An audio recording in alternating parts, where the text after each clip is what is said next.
தமிழக அரசியலை பொறுத்தமட்டில் எனக்கு வைகோ போன்றவர்களை பற்றி பேச வேண்டும் என்றால் ஆச்சரியமாக இருக்கிறது. திமுகவை எதிர்த்து தான் வெளியே வந்தாரு. திமுகவில் ஸ்டாலினுக்கு முக்கியத்துவம் கொடுக்கிறது என்பதை எதிர்த்து தான் வந்தாரு. பல பல பல தொண்டர்கள் தீக்குளித்தார்கள். நான் சிறு வயதா இருக்கும்போது எனக்கு ஞாபகம் இருக்குது. ஆனா அந்த தீக்குளித்த தொண்டர்களின் ஆன்மாக்கள் மீது மிதித்து தான் திருப்பி திமுக கூட அவர் கூட்டணி வைத்துக் கொண்டார். கூட்டணி வைத்துக் கொண்டுதான் துரை வைகோ போன்றவர்கள் வெற்றி பெற்றார்கள். ஆனா அவங்க ராஜினாமா செய்யாம இன்னைக்கு இவர் வெளியே வந்ததுக்கு காரணம் நீங்க திமுக முதுகுல குத்துனேன்னு சொல்லுங்க. ஆனா பாஜக கூட இந்துத்துவ சக்திகளோட போயிடுவாங்களாம். ஆக பாஜக இங்கே உள்ள கட்சிகளுக்கு எப்படி பயன்படுகிறது என்றால் இவர்களின் சுயநலமான முடிவுகள் எல்லாத்துக்கும் பாஜக மேல ஒரு முத்திரை குத்திடுவாங்க.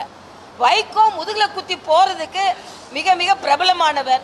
வளர்த்த கடா நெஞ்சில் பாய்ந்தது என்ற பிரேஸே கலைஞர் இவருக்காக தான் பயன்படுத்தினார். ஆனா இன்னைக்கு அவர் போயிட்டு இந்துத்துவ சக்திகள் கூட சேர்ந்துட போறாங்களாம்.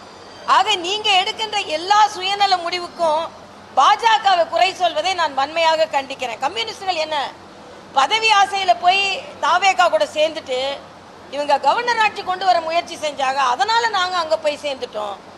அண்ணன் திருமாவளவன் அவர்கள் எங்களுக்கு இஷ்டம்லாம் இல்லை, அப்படியே பொங்கி பொங்கி விழுறார். ஆனாலும் நாங்க அங்க கூட்டணி ஆட்சியில இருப்போம்னு நான் கேட்கிற விருப்பம் இல்லைன்னா கூட்டணி ஆட்சியிலிருந்து வெளியே வர வேண்டியது தானே. புலம்பிக் கொண்டே உள்ளே இருப்பது எதற்கு? அதுபோல இன்னைக்கு நிர்மல்குமார் எல்லா கட்சியும் குதிரை பேரமே குதிரை பேரத்தை பற்றி பேசுகிறது. இதுதான் வியப்பு. குதிரை பேரம் நடக்குதான். ஆட்சியாளர்கள் குதிரை பேரம் நடத்துவாங்களா, வெளியே இருக்கிறவங்க நடத்துவாங்களான்னு எனக்கு தெரியல. குதிரை பேரமே குதிரை பேரத்தை பற்றி பேசினால் எப்படி இருக்கும்?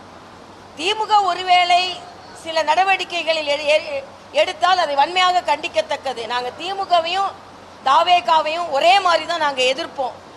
ஆனால் சுயநலமாக எடுக்கின்ற எல்லா முடிவுக்கும் பாஜக கூட போயிட போறாங்க. அதனால நாங்கள் பாஜக எதிர்ப்புனால நாங்கள் இப்போ இருக்கணும். சென்ற ஆட்சியிலே நீங்கள் பாஜக உள்ள வந்துருமோ அப்படின்னு நாங்கள் திமுக கூட இருக்கிறோம் அப்படின்னா இன்னைக்கு இந்துத்துவா கூட அவங்க கை கோத்துருவாங்களோ அதனால நாங்கள் வெளியே போகிறோம் அப்படின்னா தமிழ்நாட்டில் மதிமுகவாக இருக்கட்டும், கம்யூனிஸ்டுகளாக இருக்கட்டும், விடுதலை சிறுத்தைகளாக இருக்கட்டும், நீங்கள் எடுக்கின்ற சுயநல முடிவுக்கு பாஜகவை அடையாளம் காட்டுவதை நான் வன்மையாக கண்டிக்கிறேன் என்பதை தெரிவித்துக் கொள்கிறேன்.